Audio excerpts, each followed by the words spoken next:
Apakah itu mungkin karena itulah kenapa akhirnya sekarang ini kan lebih banyak kalau kita lihat di sosial media baik dari akun pribadi dari Demokrat atau AHY sendiri kan yang lebih banyak ditonjolkan sekarang kan AHY dengan pendekatan milenial dengan gerakan-gerakan maupun informasi yang di-sharing itu kan seperti kayak banyak berkolaborasi maupun tema-tema yang sesuai untuk milenial, Pak. Oh iya, itu bagus sebagai satu strategi ya.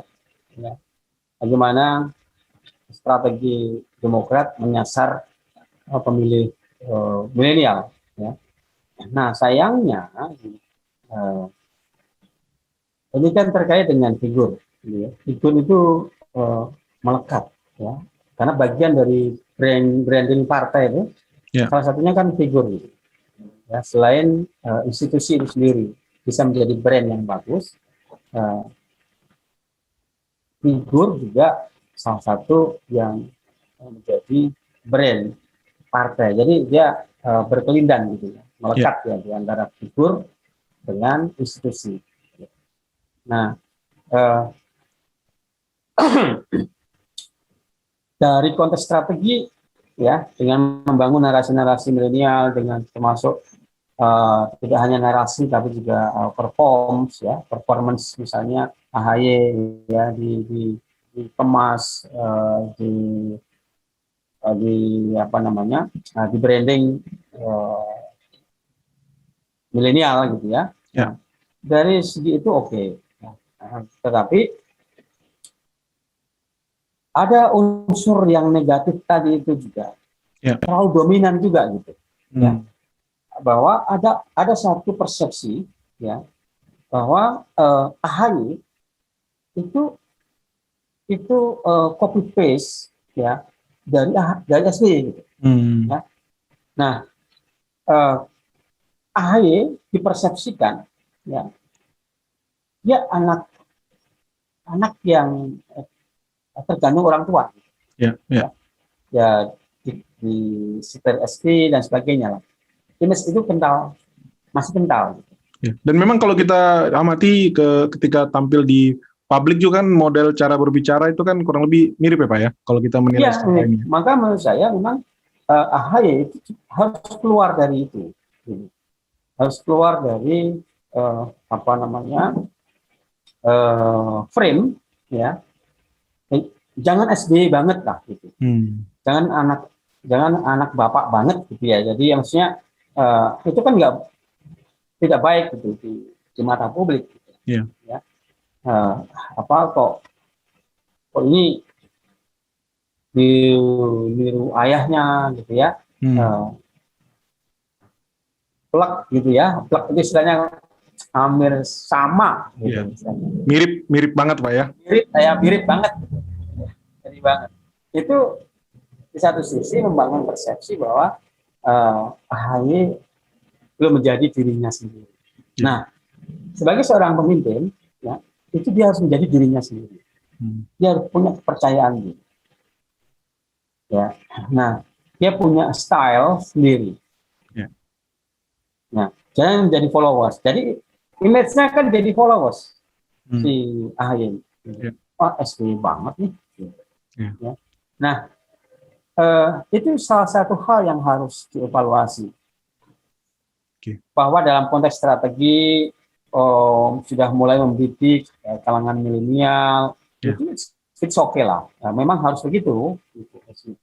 Membangun narasi-narasi untuk konsumsi kalangan milenial, ya, karena pemilih milenial ini kan besar, 35-40% lah. Ya. Maka dalam konteks strategi memang benar kalangan milenial harus dididik. Nah, tapi stylenya itu tadi, ya, dia harus AHY itu harus menjadi dirinya sendiri.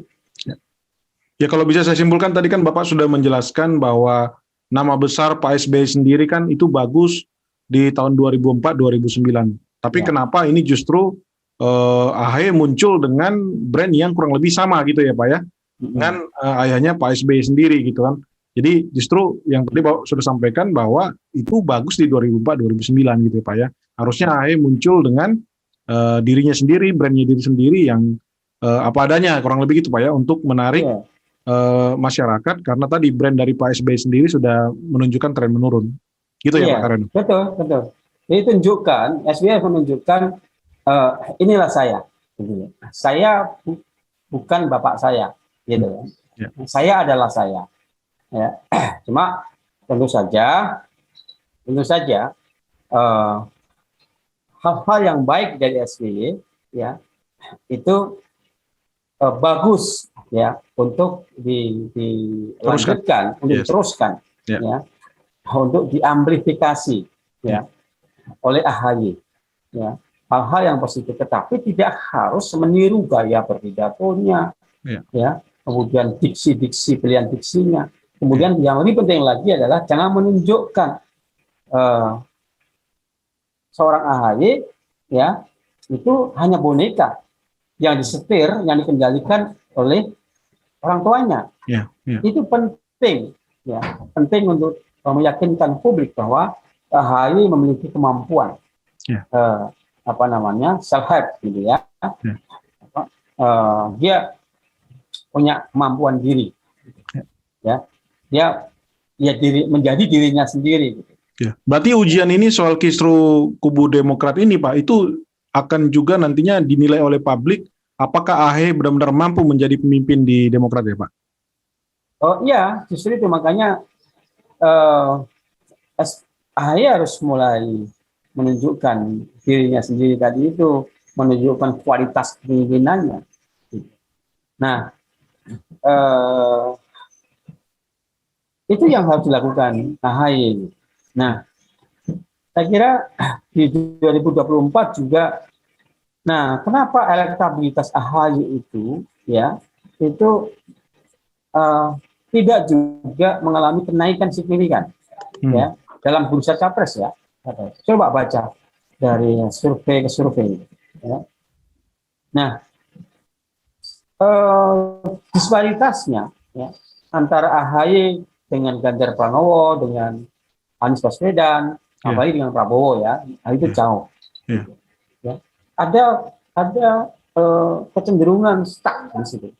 Elektabilitas AHY itu stuck. Gitu. Nah, apalagi di tengah situasi kondisi sekarang, ya, di mana ada turbulensi yang terjadi di Partai Demokrat, ya, itu berpotensi untuk menurunkan elektabilitas AHY dalam kontestasi pilpres sebagai capres, gitu. Nah, salah satunya adalah kenapa itu terjadi, ya, itu tadi ada, menurut saya ya, kan dianalisis penyebabnya. Kenapa? Kalau Ganjar kan ada tren kenaikan, ya. Nah, kemudian Ridwan Kamil juga, ya, ada tren mengalami ada tren kenaikan elektabilitas. Yang lain-lain, Anies Baswedan juga, gitu ya, ada tren kenaikan. Nah, kenapa AHY cenderung stuck? Ya, dia kan kurang lebih dia itu sejajar ya dengan figur calon presiden yang lain seperti Mahfud MD, ya. Risma hari ini, gitu. Ya. Nah, dia masih di level middle low, gitu. Ya. Nah, dan kecenderungannya stuck tadi ya. Stuck. Nah, ini ada persoalan pasti. Ini persoalan soal bagaimana cara pandang pemilih, ya, atau masyarakat melihat sosok AHY.